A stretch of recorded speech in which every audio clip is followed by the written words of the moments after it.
اور اسی طریقے سے یہ بھی ذہن میں رکھیں، اب جو بات مجھے عرض کرنی ہے یہ خاص طور پر ذہن میں رکھیں آپ،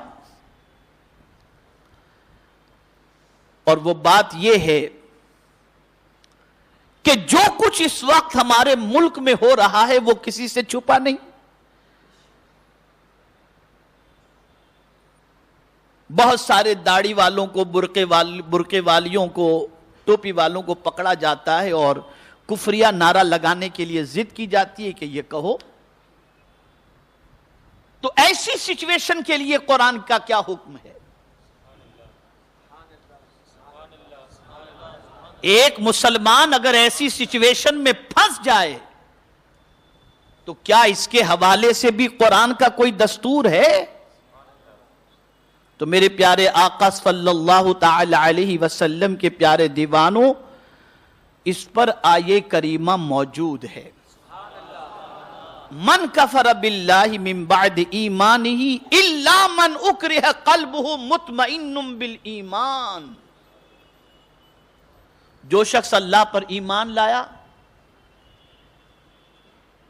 اور اس کے بعد اس کی زبان سے کفریہ کلمہ نکل گیا،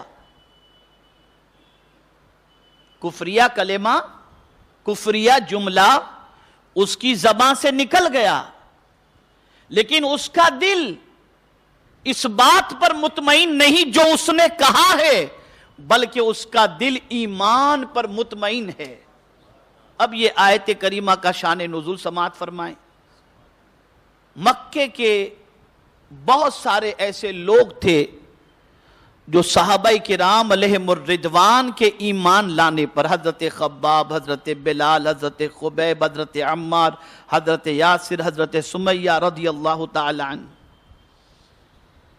ان کے ایمان لانے پر ان کو زد و کوب کرتے تھے،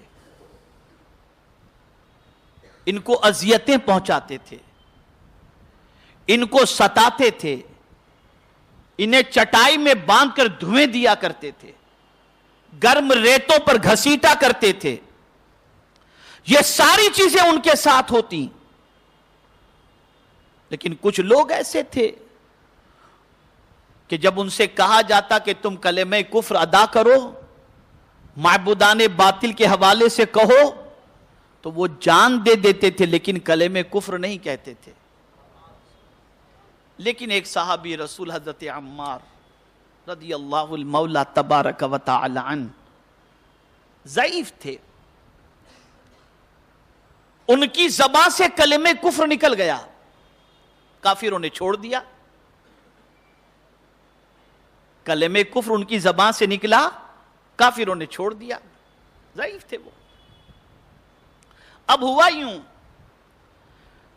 کہ لوگ حضور صلی اللہ علیہ وسلم کے پاس آئے اور آ کر کے عرض کرنے لگے، یا رسول اللہ صلی اللہ تعالی علیہ وسلم، عمار تو اسلام سے نکل گئے، تو قربان جائیے غیب داں نبی صلی اللہ علیہ وسلم پر ارشاد فرماتے ہیں، عمار ایمان والا ہے۔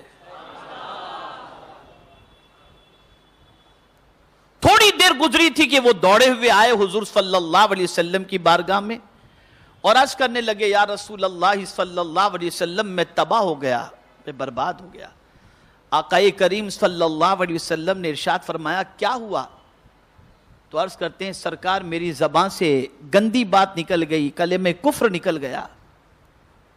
تو میرے آقا صلی اللہ علیہ وسلم نے فرمایا، یہ بتاؤ جب تم کلمہ کفر کہہ رہے تھے اس وقت تمہارا دل ایمان کے سلسلے میں کیا کہہ رہا تھا؟ کہا حضور دل ایمان پر مطمئن تھا۔ سرکار نے فرمایا، تم مومن ہو، تم مومن ہو۔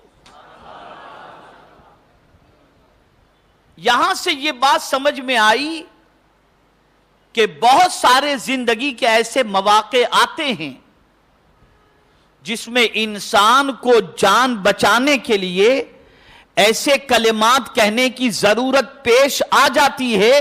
ہاں، اس کا مقام کیا کہنا جو جان دینے کے لیے تیار ہو جائے لیکن کلمہ کفر نہ کہے۔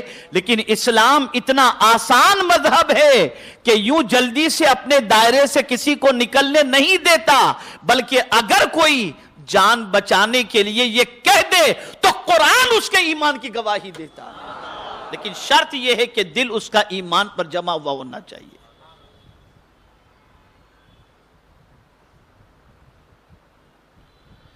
دل اس کا ایمان پر جمع ہوا ہونا چاہیے. پتا چلا ایمان کی جگہ دل ہے. دل ایمان کی جگہ کون سی ہے؟ دل ہے. اور دل میں ایمان کو اس طرح سے رکھو کہ میرے پیارے آقا صلی اللہ تعالی علیہ وسلم کے پیارے دیوانوں کہ دل ہمارا ایمان سے جگمگا رہا ہو. اور یاد رکھیں جب ایمان دل کے اندر اتر جاتا ہے تو پھر پروردگار جل جلالہ اس کے دل سے ہر خوف کو نکال دیا کرتا ہے.